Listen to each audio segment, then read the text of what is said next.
parler du chef de l'État. Où est-il? Où est passé Paul Biya? Ah bon? Mais c'est pas vous. Alors moi, je vais vous retourner la question. D'ailleurs, je vous ai suggéré que nous ayons un entretien qui n'est pas une interview. C'est-à-dire que vous me poserez des questions, je vous en poserai à l'occasion. À votre avis, vous ne voyez pas la main du président Biya de bout en bout depuis que la riposte du Cameroun s'est mise en place? On aimerait mieux le voir et non sa main. Alors vous voulez... Imaginez d'ailleurs. D'où êtes-vous sorti avec votre histoire de chauve-souris? Je crois que tous ceux qui parlaient de ça n'avaient lu aucun journal scientifique à comité de lecture. Parce que tout ce qui passe dans ces journaux internationaux, c'est ça qui est la vérité scientifique. La vérité scientifique, ce n'est ni la rumeur, ni les commentaires des commentaires, c'est les faits. Les faits sont têtus. Où sont partis les 300 000 euros de différence qu'il y avait dans les comptes de SCI et sur le site web de l'opération? En très simple, ce que nous disent les membres du consortium, c'est-à-dire les 3 cabinets que nous avons commis pour faire un audit de clarification, c'est qu'il n'y a pas eu de disparition d'argent, mais un dysfonctionnement technique. Alors, au Cameroun, vous vaccinez le président quand? Je pense qu'il ne faut pas mêler la politique à la science. Non, c'est pour donner le bon exemple. Hein, parce que quand les gens estiment que le vaccin n'est même pas bon, il faut des gens pour donner le bon exemple. Soyons très clairs sur la question. C'est-à-dire que si nous partons sur la base du personnel de santé qui a été mis en première position, le président de la République n'est pas personnel de santé. Christian Pendaï Koka, où est passé l'argent des Camerounais? Mais vous allez le voir là. Je ne vais pas vous dire. Nous avons fait des choses, nous avons eu des fabrications locales. D'accord?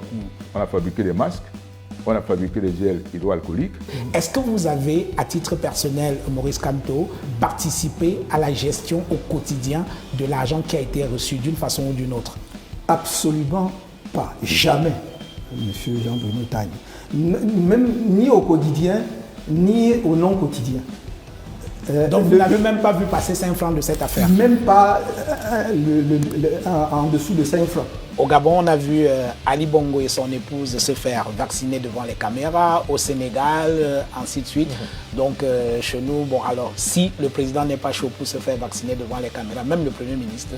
Mais je peux vous dire que le Gabon n'est pas le Cameroun n'est pas le Sénégal. Nous sommes au Cameroun, laissez le Cameroun gérer le président non, méthodes. Le Premier ministre non, et vous-même, est-ce que vous allez vous faire vacciner? Nous sommes au Cameroun, nous allons implémenter notre plan de vaccination. Oui, mais les populations camerounaises ne sont pas des extraterrestres, parce que c'est quand même des choses qui peuvent rassurer. Je vous repose la question, Christian Pendaï Koka. Où est l'argent des Camerounais? Est-ce que vous jurez que cet argent sera géré en bon père de famille? C'est juste ce que je suis en train de vous dire. Oui. En plus, je suis en train de vous dire qu'il en reste encore. Et beaucoup même. Oui, malgré ce qui a été arraché là. Pardon? Malgré ce qui a été arraché, il en reste encore. Mais bien entendu. Oui. Mais j'ajoute, moi je fais dans la transparence. Je fais dans la transparence. Tout le compte de ce qui a été utilisé sera fait. Alors, Manaouda Malachi, est-ce que vous pensez avoir géré l'argent des Camerounais jusqu'à présent en bon père de famille? J'ai du mal. C'est beaucoup d'argent. Hein, j'ai du mal à dire quelque chose sur la question. J'ai gardé mon passeport parce que je suis fier d'être Camerounais. Mais tous les grands joueurs de l'équipe nationale ont tous leur passeport camerounais. Aka. Donc ce n'est que ça qu'ils ont. Je suis le seul joueur qui a un seul passeport camerounais. Ils n'ont que ça, ils n'ont que le passeport camerounais. Non. Cite-moi 5 joueurs. Roger Mila, c'est un grand joueur. Il est français. Bon, Samuel Eto'o, c'est un grand joueur. Espagnol. Bon, Jérémy, espagnol. Kameni, français. Tchédjou, français. Mais on parle de quoi? On parle Cameroun.